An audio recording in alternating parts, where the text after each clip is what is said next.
Hola, ¿qué tal? Saludos y bienvenidos a una nueva edición de Euronews Hoy. Este miércoles les mostramos las imágenes de ayer por la noche del funeral multitudinario que se celebró por George Floyd en Houston, en la ciudad en la que creció.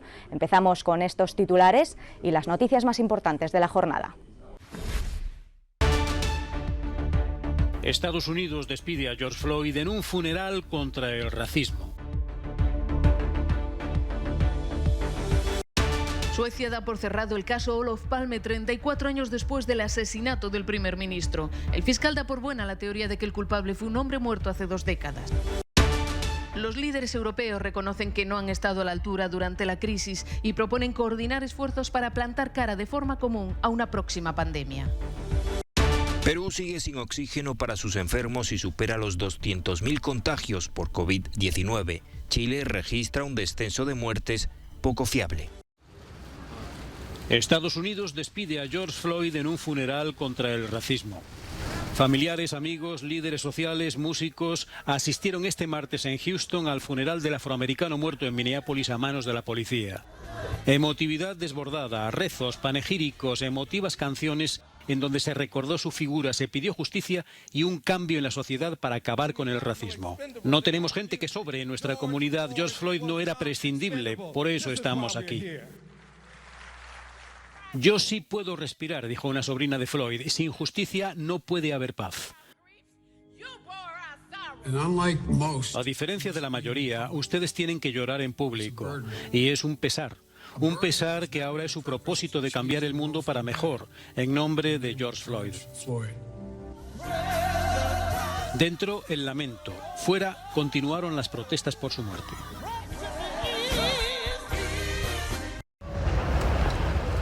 Abarrotada y muda durante 8 minutos y 46 segundos. La céntrica Plaza de la República de París ha rendido homenaje al ciudadano afroamericano George Floyd, guardando silencio el mismo tiempo que su nuca estuvo bajo la rodilla de un policía en Minneapolis. Una detención brutal que le costó la vida y le convirtió en un símbolo mundial de la lucha contra el racismo policial. En Francia tenemos los casos de Adama Traoré, Lamine Dieng, Ziad Bouna. No somos ajenos a lo que está pasando. Muchos franceses han trazado paralelismos entre la muerte de Floyd y la de Adama Traoré, un ciudadano negro de 24 años que murió bajo custodia policial hace 4. Escuchamos en la televisión a los políticos, a los medios, a la gente decir que es un problema de ciertos individuos, de unas pocas ovejas negras, pero tengo la impresión de que no es un problema de unas pocas ovejas negras. Si ocurre en todos los países, en diferentes regiones, es porque hay un problema en el sistema, en la forma en que funciona el Estado. El ministro del Interior, Christophe Castaner, ha anunciado que la policía francesa dejará de emplear un controvertido método de arresto por asfixia y ha prometido tolerancia cero frente al racismo y los abusos en la aplicación de la ley. Pero estas medidas son insuficientes, cosméticas, denuncian algunos partidos de izquierda y organizaciones pro derechos humanos que exigen cambios más profundos a nivel institucional. Hasta el martes, el gobierno había prohibido todas las manifestaciones antirracistas debido a las medidas de distanciamiento social contra la pandemia. En esta ocasión fue autorizada por la emoción mundial que ha provocado la muerte de George Floyd, que es sana en este asunto, afirma el ministro del Interior, y sobrepasa las reglas jurídicas.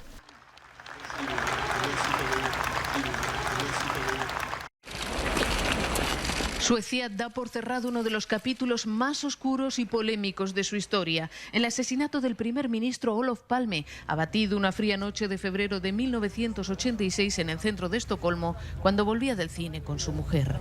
Más de 3 décadas después, el fiscal ha cerrado el caso, dando por buena la teoría de que el responsable del magnicidio fue Stig Engström, un publicista muerto en el año 2000, al que se bautizó como el hombre de Skandia.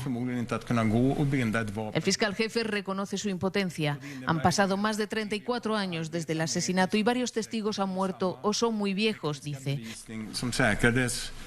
La investigación ha estado rodeada de escándalos e incompetencia desde la misma noche del asesinato. La relevancia internacional de Palme hizo que su muerte se atribuyera al PKK kurdo, a los servicios secretos sudafricanos y hasta a una conspiración de círculos policiales de extrema derecha. El caso se cierra con un único condenado, absuelto a los pocos meses. Sin embargo, el misterio en torno a este crimen que sacudió al pueblo sueco todavía sigue vivo.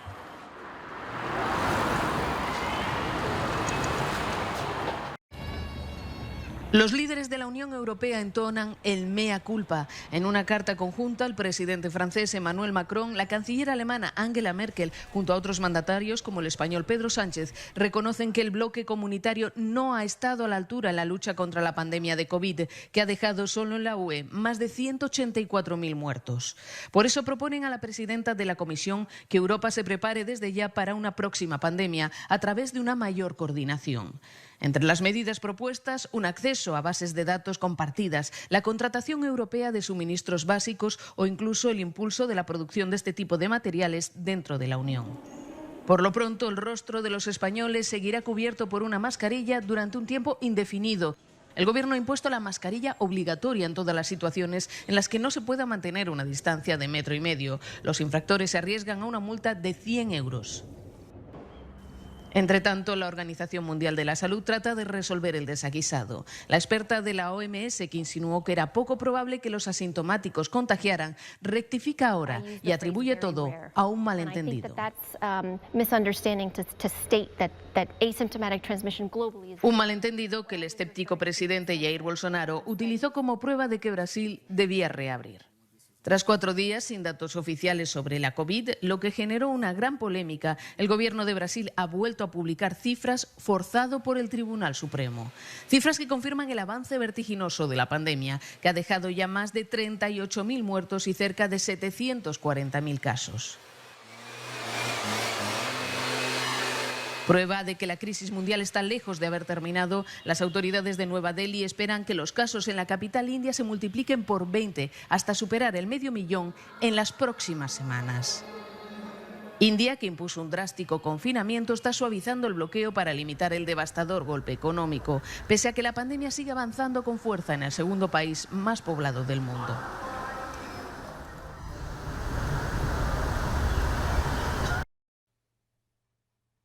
Un minuto de silencio ha precedido a la reunión del Consejo de Ministros del Gobierno de España en la que se ha aprobado el decreto que regula las medidas sanitarias para hacer frente a la COVID-19 durante la llamada nueva normalidad.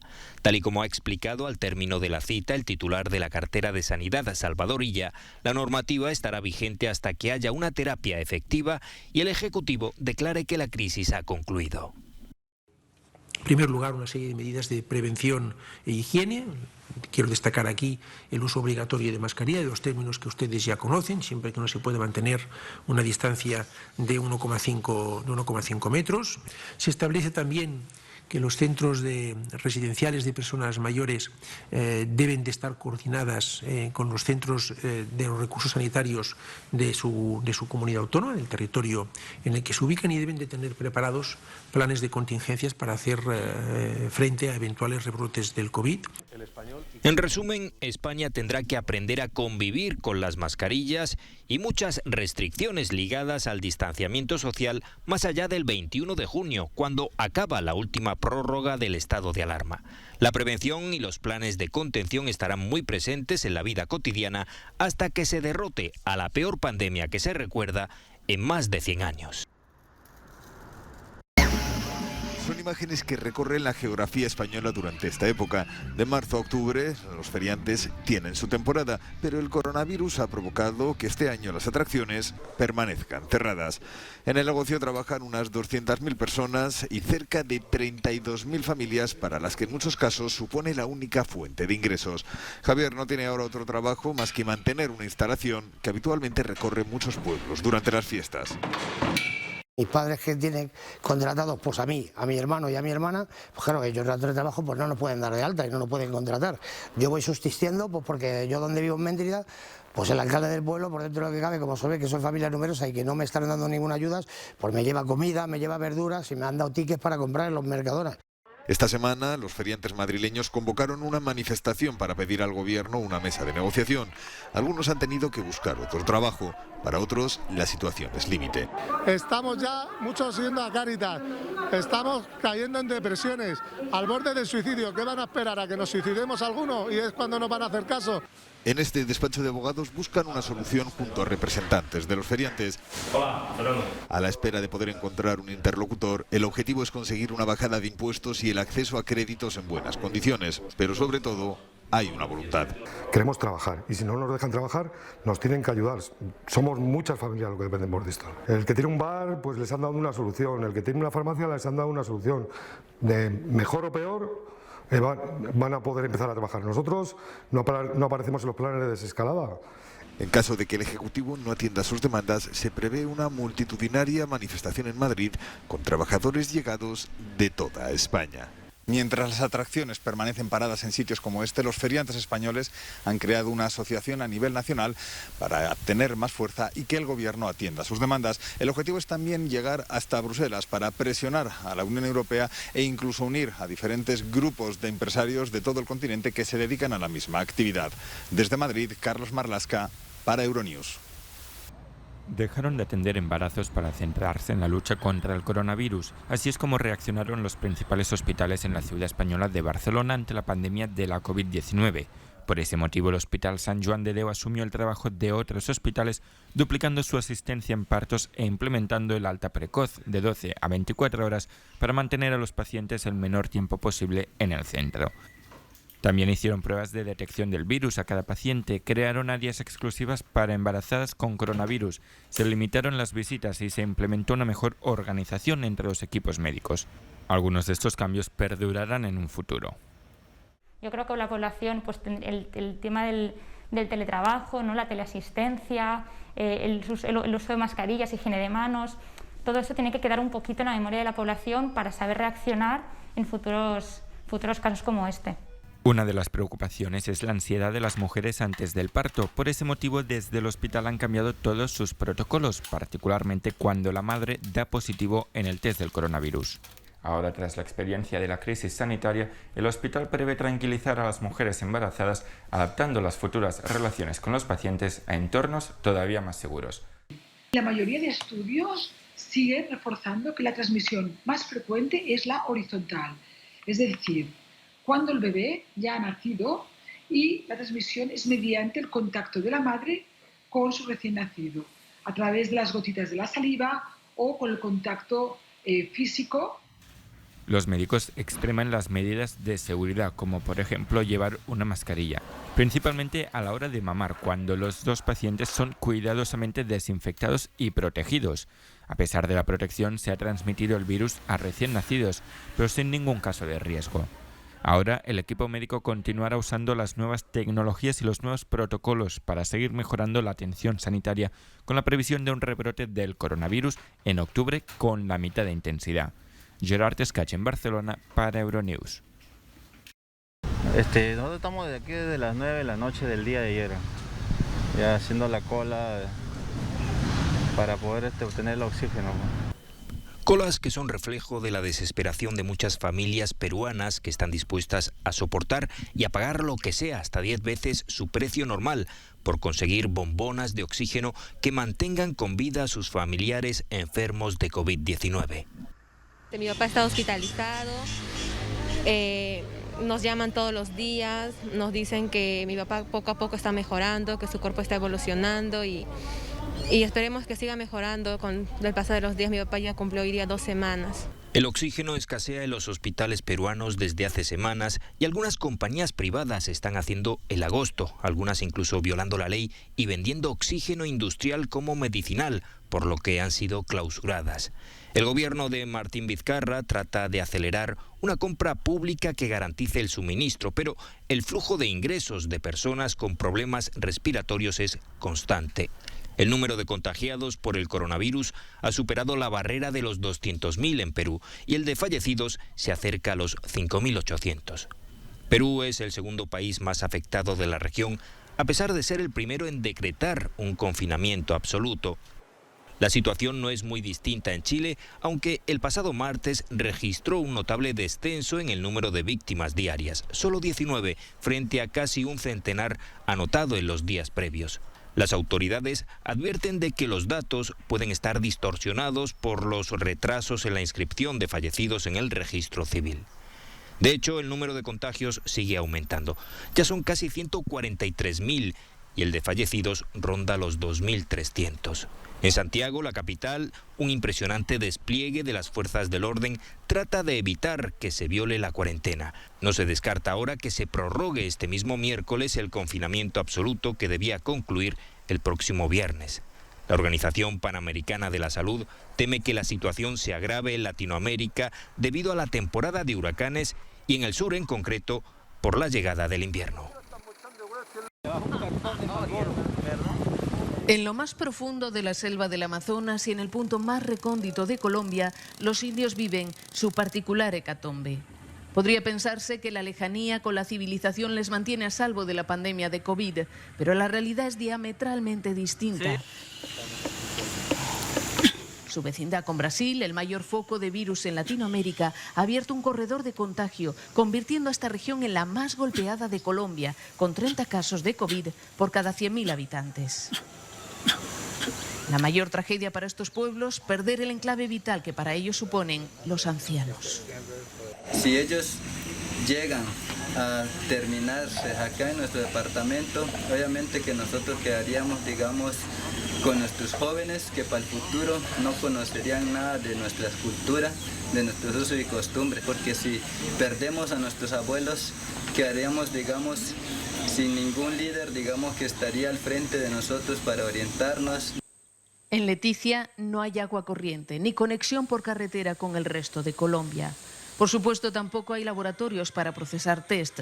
El departamento cuenta con un único hospital público sin unidad de cuidados intensivos y al borde del colapso, mientras el número de casos y las muertes siguen aumentando.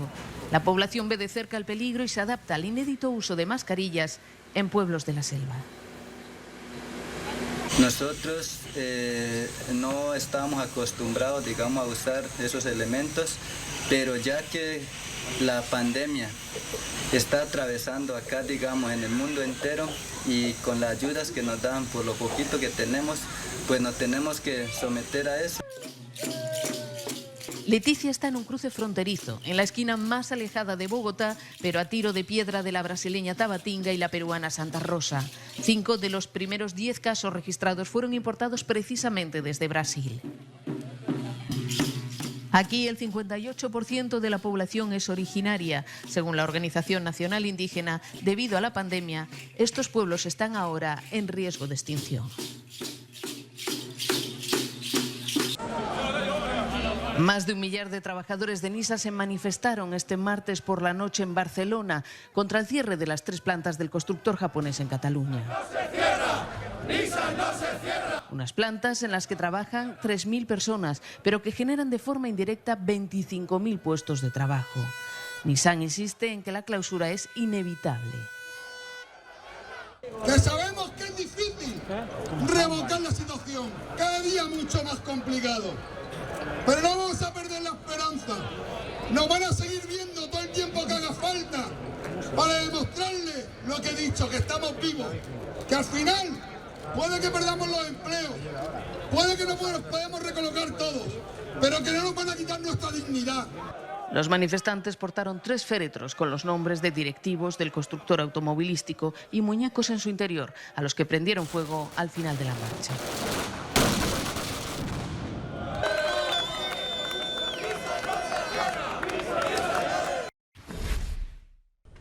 Hasta aquí nuestro informativo de hoy, ya no tenemos tiempo para más, pero ya saben que pueden seguir pegados a la actualidad en nuestros boletines informativos en televisión, en nuestra web y en nuestras redes sociales, y les dejamos ya con nuestro No Comment del día. Hasta la próxima.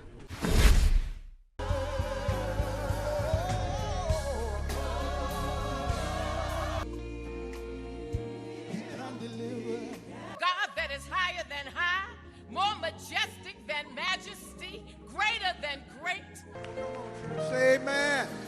Come on, church, say amen.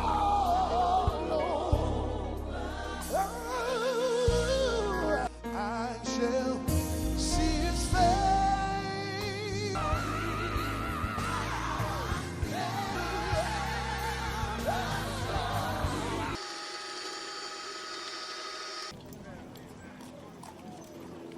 Don't take it all, man. No justice, no peace.